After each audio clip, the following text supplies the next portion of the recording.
Salut tout le monde et bienvenue sur ma chaîne. Ici on parle de psychologie et j'essaye de vous aider à mieux comprendre votre personnalité en passant par celle de personnages comme Papacito, Poisson Fécond, Thibaut InShape, Mike Horn et plein d'autres encore. Puisque je pense qu'un bon moyen de mieux se comprendre, c'est souvent de mieux comprendre les autres. Je vous partage aussi mes entraînements dans tous les différents sports que je peux pratiquer à travers les petites vidéos YouTube, les shorts. Alors si ce type de contenu vous intéresse, n'hésitez pas à vous abonner à cette chaîne, à mettre un like. Aujourd'hui, je voulais vous parler du fait d'être introverti, quelles sont les qualités, quels vont être peut-être un petit peu les inconvénients de cette personnalité. Allez, c'est parti.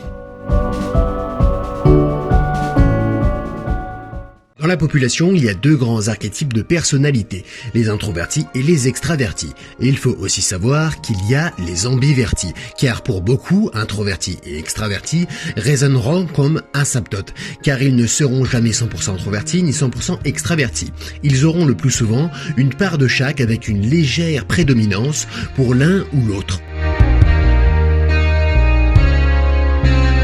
Et souvent, le fait d'être introverti sera perçu comme un défaut, puisque la société actuelle prône l'extraversion, voire même la glorifie. Quand on est avec des gens, il faut être super cool, super ouvert, faut pas hésiter à rigoler aux éclats, raconter des blagues, et l'introverti est perçu un petit peu comme un ermite social, une personne dans son coin, timide, anxieuse, qui n'ose pas aller vers les autres, qui ne parle pas très fort et n'ose pas trop s'imposer. Et on a là une belle caricature de l'introversion, qui pour la majorité est complètement erronée, et n'a aucun sens, car en réalité, il n'y en a pas un qui est meilleur que l'autre. Par contre, l'un ou l'autre sera plus en adéquation, plus propice à une situation ou une autre, car ils ont chacun des atouts et inconvénients que l'autre n'a pas et qui sauront faire leur force ou leur défaillance. Par exemple, un introverti en commercial part avec moins d'aptitude pour performer dans ce domaine qu'un extraverti qui naturellement,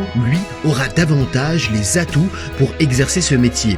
Et pour avoir travaillé dans le commerce, la majorité des commerciales avec lesquels je travaillais étaient extravertis. Mais l'introverti pourra toujours apporter quelque chose que l'extraverti n'aura pas, même dans le commerce. Les introvertis, ils ont cette force-là que les extravertis ont beaucoup plus de mal à avoir, c'est celle de créer un univers fascinant. Dans un travail qui va demander de la créativité, de la patience, de l'ordre, de l'art ou encore un monde intérieur bien rempli, les introvertis auront là de réelles aptitudes. Ce n'est pas pour rien que nombre d'artistes, de réalisateurs, de créateurs sont introvertis. Steven Spielberg, J.K. Rowling, Elon Musk, Emma Watson, David Beckham, Einstein. À un moment donné, si vous voulez créer Harry Potter en partant du néant, il va falloir avoir un monde intérieur bien rempli.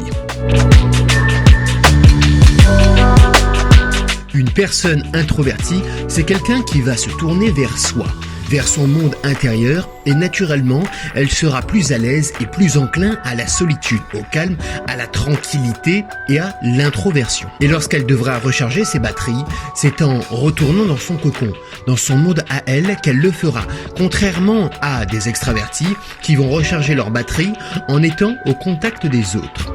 Et chaque personnalité, introvertie ou quelle qu'elle soit, reste différente et a ses particularités, car, bien évidemment, chaque individu est unique. Alors, ce que je dis dans cette vidéo trouvera écho chez une majorité d'introvertis, mais pas tous. Maintenant, on va voir certaines des qualités qui font la force des introvertis et qui sont souvent oubliées. Ils auront cette capacité à se concentrer facilement.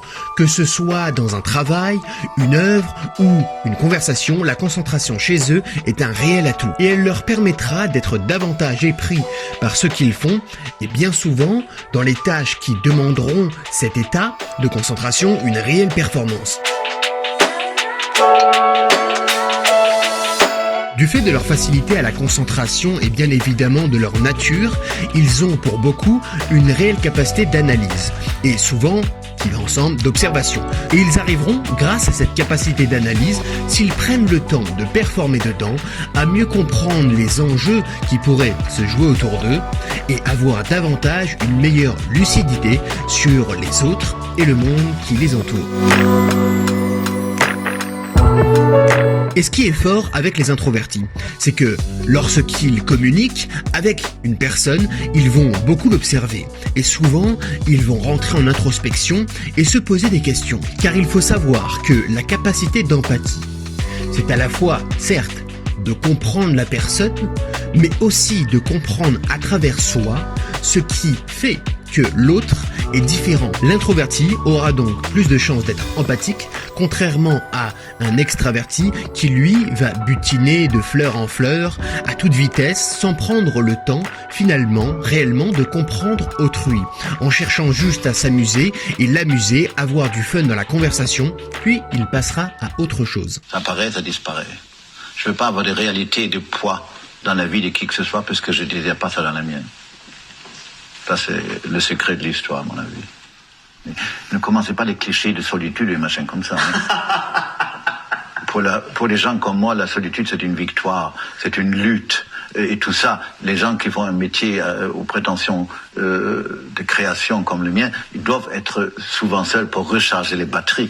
Moi, je pense pas que on peut vivre en public 24 heures sur 24 et rester créatif. La solitude chez l'introverti sera non pas quelque chose de subi, à moins bien évidemment qu'elle devienne trop extrême, mais bien un trait qui sera de l'ordre de la nature, car de leur solitude, ils puiseront leur force et ils auront cette nécessité que d'avoir besoin de prendre du temps pour eux. Naturellement, ils vont aller vers le calme et la tranquillité. De plus, ils ont une réelle patience, là où des extravertis vont vite s'ennuyer et vite chercher de quoi se distraire pour pallier à ce manque de patience et à l'ennui. Si une situation les contrarie, ne leur va pas, généralement, ce ne sont pas ceux qui vont manifester, mais ceux qui vont trouver une autre solution pour s'adapter à la situation, voire même finir par créer leur propre monde. C'est tout pour cette vidéo, j'espère qu'elle vous aura plu. Si c'est le cas, n'hésitez pas à vous abonner à cette chaîne pour ne rien manquer et à mettre un like. N'hésitez pas aussi à me mettre en commentaire s'il y a un sujet dont vous voudriez que je traite. Moi je vous dis à la prochaine, allez, ciao.